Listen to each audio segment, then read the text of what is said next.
आज हम पढ़ने लगे हैं problem on equations of motion, यानी कि इक्वेशंस ऑफ मोशन जिसके बारे में हमने पढ़ा था, आज उससे रिलेटेड एक प्रॉब्लम को सॉल्व करेंगे। प्रॉब्लम क्या कहता है, उसकी स्टेटमेंट अगर मैं आपके सामने रख दूं तो स्टेटमेंट हमारे पास ये है कि a stone is thrown vertically upward and reaches a maximum height of 45 metre. Part A find its initial velocity, part B find the total time of flight. यानी कि एक पत्थर जिसको ऊपर की जानिब फेंका गया, जैसे यहाँ पर तस्वीर के अंदर मैंने शो कराया। तस्वीर प्रॉब्लम स्टेटमेंट के साथ तो नहीं है, लेकिन ये वैसे आपको दिखाने के लिए मैं लेकर आया हूँ। इसको ऊपर की जानिब जब फेंका गया तो ये ऊपर की जानिब जब गया तो ऊपर जाते हुए इसने एक ख़ास हाइट तय की। हाइट मतलब एक फासला ऊपर की जानिब तय किया जिसे हम हाइट कह रहे हैं, और वो हाइट कितनी थी? 45 मीटर। सवाल ये कि आप बताएं कि कितनी वेलोसिटी के साथ इसको ऊपर की जाने फेंका गया, जैसे इनिशियल वेलोसिटी यानी शुरू वाली वेलोसिटी कह रहे हैं हम। और दूसरे पार्ट में ये कह रहे हैं कि टाइम ऑफ फ्लाइट बताएं, टाइम ऑफ फ्लाइट कि ये कितना ऊपर और वापस आने में इसको कितनी देर लगी। यानी कि ऊपर फेंका तो ये ऊपर जाके नीचे गिरा होगा, वापस इसी इसी बंदे के हाथ में आया होगा, तो इसने पकड़ा होगा ज़ाहिर है। तो ऊपर जाने के बाद और वापस आने के बाद इसको कितनी देर लगी, ये टाइम ऑफ फ्लाइट है और वो हमने निकालना है। ओवरऑल इस प्रॉब्लम के अंदर क्या क्या हमें गिवन है मैं लिख देता हूँ। सबसे पहली चीज़ हाइट, जिसको हम एच से रिप्रेजेंट करेंगे, वो क्या है, वो हमें गिवन है और वो है 45 मीटर। सवाल ये है कि इनिशियल वेलोसिटी को निकाला जाए। इनिशियल वेलोसिटी जो कि क्या है, वी आई है, और इसको हमने निकालना है। जबकि दूसरे पार्ट के अंदर टाइम ऑफ फ्लाइट वो भी हमने निकालना है, जिसको मैं स्मॉल टी से रिप्रेजेंट कर देता हूँ, और वो कितनी है वो भी हमें चाहिए। ये पार्ट ए है, जाहिर है आपको नज़र भी आ रहा है, और ये पार्ट बी है। लेकिन अगर आप इस मोशन के दौरान देखें तो ऐसी इंफॉर्मेशन जो इस मोशन से रिलेटेड हमें पता होनी चाहिए वो क्या है कि देखिए, वो आपने खुद थोड़ा आप कह लें जहन लड़ाना है और सोचना है। जैसे मैं फ़िलहाल ये सोच रहा हूँ कि पत्थर जब ऊपर गया तो ऊपर जाकर ये रुक गया, थोड़ी देर रुकता है कुछ लम्हे के लिए और फिर नीचे आता है।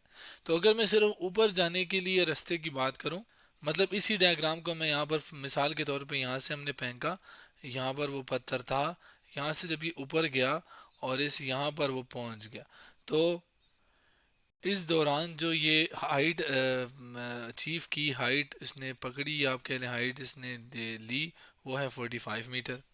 इस लम्हे के ऊपर, जिस लम्हे के बाद उसने वापस आना था, उस लम्हे के बाद, इस लम्हे के ऊपर सॉरी, आप कह लें कि वो रुक गया था। इसका मतलब यहाँ पर जो इसकी वेलोसिटी थी वो थी क्या, ज़ीरो, जिसको मैं ऊपर लिख देता हूँ ताकि वाज़ेह हो। इस लम्हे पर ज़ीरो क्यों थी? क्योंकि रुक गया था कुछ लम्हे के लिए।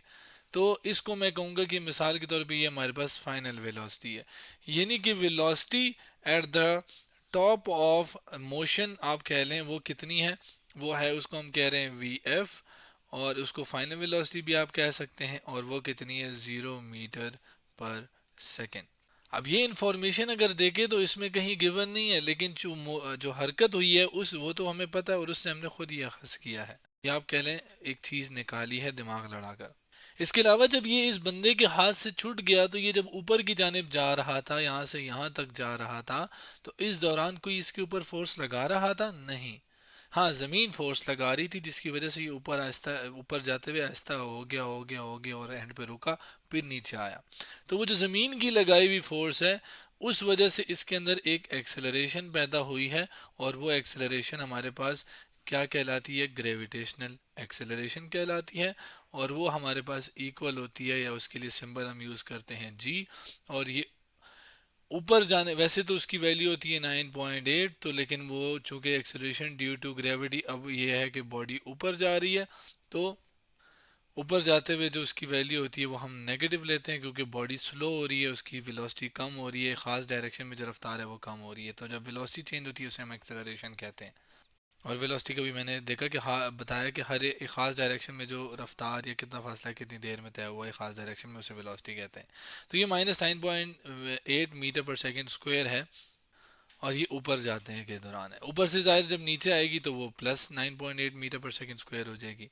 लेकिन फिलहाल हम ऊपर के लिए देख रहे हैं। अब जो शुरू में जिस वेलोसिटी के साथ हमने फेंका था वी आई, वो क्या है वो बताना है, और ऊपर जाने के बाद नीचे आया वो भी बताना है कि कितनी देर में ऊपर ऊपर जाके नीचे आया।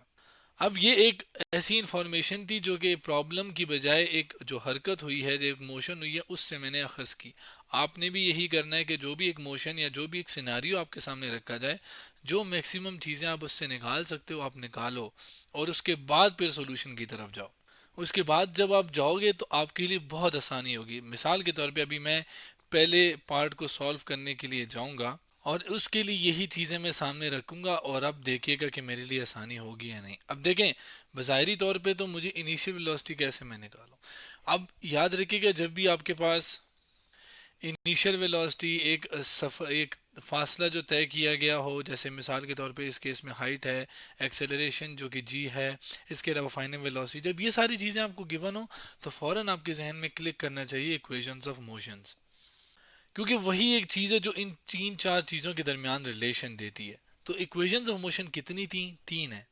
कौन कौन सी हैं, मैं यहाँ पर आपके सामने इसको उनको लिख देता हूँ। ये आपके पास तीन इक्वेशंस ऑफ मोशंस हैं। V F is equal to V I plus A T, S is equal to V I T plus A half A T square, two S is equal to V F square minus V I square. अब इसमें V F क्या है? Final velocity होती है, initial velocity we आई, और ए acceleration T time. S जो है वो आपको नहीं आइडिया, बाकी का तो मैं ऊपर लिख चुका हूँ। एस क्या है? असल में एस है डिस्टेंस, जो फासला तय किया होता है एक हरकत के दौरान। तो S equal to V I T plus half A T square, two S equal to V F square minus V I square. अब यहाँ पर मुझे शुरू की वेलोसिटी चाहिए, ठीक है। अब मैंने इन तीनों को इक्वेशंस को मद्देनज़र रखना है और देखना है कि कौन सी मैं इस्तेमाल कर सकता हूँ, मेरे पास क्या क्या मौजूद है, उस चीज़ को देखना है। क्योंकि देखें, अब पहली इक्वेशन है, उसके अंदर चार चीज़ें हैं। अगर मुझे चार में से तीन पता है तो मैं आसानी से यूज़ कर सकता हूँ ये वाली इक्वेशन, और चौथी चीज़ निकाल सकता हूँ। इसमें भी एक दो तीन चार चीज़ें हैं, चार में से तीन पता हो तो मैं आसानी से कर सकता हूँ, चौथी चीज़ रीअरेंज करके निकाल लूँगा इसी तरह इसमें भी। तो अब मुझे क्या मालूम है? हाइट। हाइट बेसिकली क्या सफ़र ही है, मतलब लंबाई है, या आप कह लें जो फासला तय किया गया वही है। तो वो मुझे मालूम है। एक्सेलरेशन जो कि जी है और वो ए ही है असल में, लेकिन वो जी की फॉर्म में है, ग्रेविटेशन एक्सेलरेशन है, और फाइनल वेलोसिटी इनिशियल वेलोसिटी है। अगर आप पूरा देखें, पूरे सिनारियो के अंदर कहीं मुझे टाइम गिवन है? नहीं गिवन। इसका मतलब जो टाइम है मुझे नहीं पता, तो मेरे पास जो पहली इक्वेशन है वो मैं इस्तेमाल नहीं कर सकता, क्योंकि उसके अंदर भी टाइम है। दूसरी इक्वेशन के अंदर भी टाइम है, तो वो भी नहीं कर सकता। तीसरे के पास आते हैं। क्या तीसरी हम यूज़ कर सकते हैं? उसके लिए हम देखते हैं क्या फाइनल वेलोसिटी है।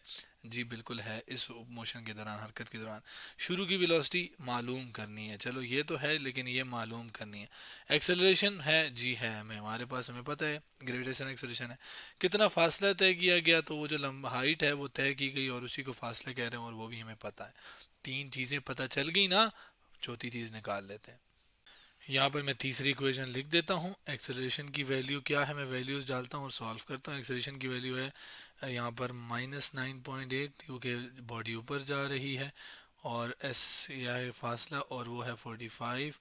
जबकि फाइनल वेलोसिटी क्या है? ज़ीरो, और उसका स्केयर माइनस इनिशियल वेलोसिटी क्या है वो निकालनी है, और उसका स्केयर।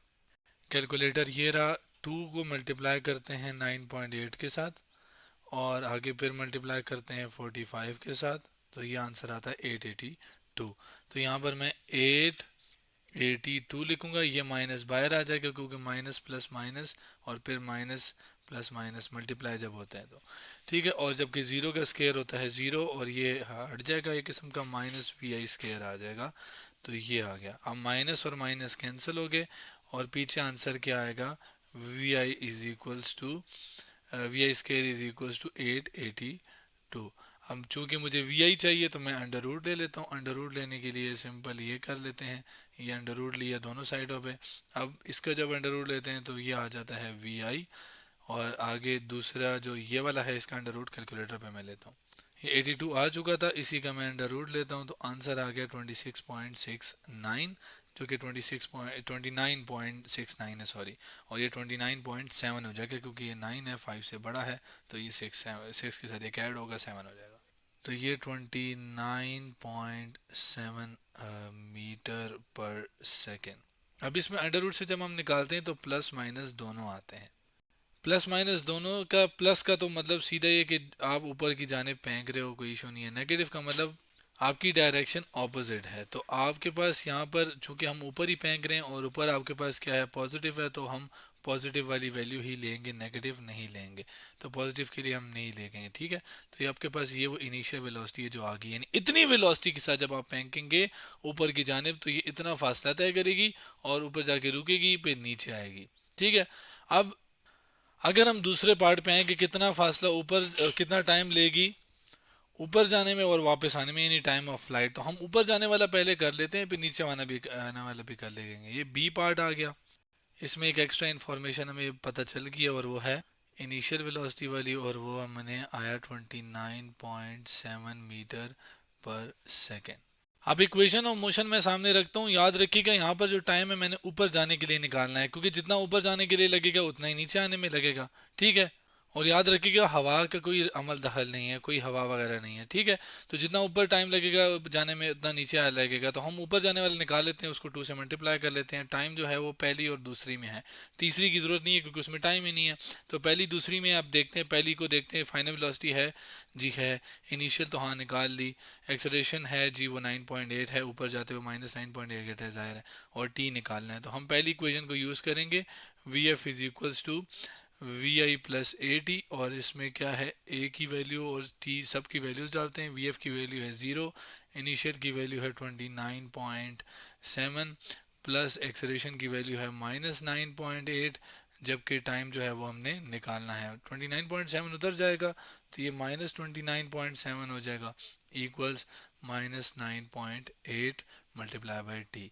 तो ये माइनस और माइनस कैंसिल, टी अकेला रह जाएगा 9.8 जो कि इधर मल्टीप्लाई हो रहा है, उधर जाके डिवाइड कर देंगे, तो टी जो अकेला रह गया उसको हम पहले यहाँ पे लिख लेते हैं, जबकि ऊपर क्या था 29.7, और इसको हम डिवाइड कर लेते हैं 9.8 के साथ।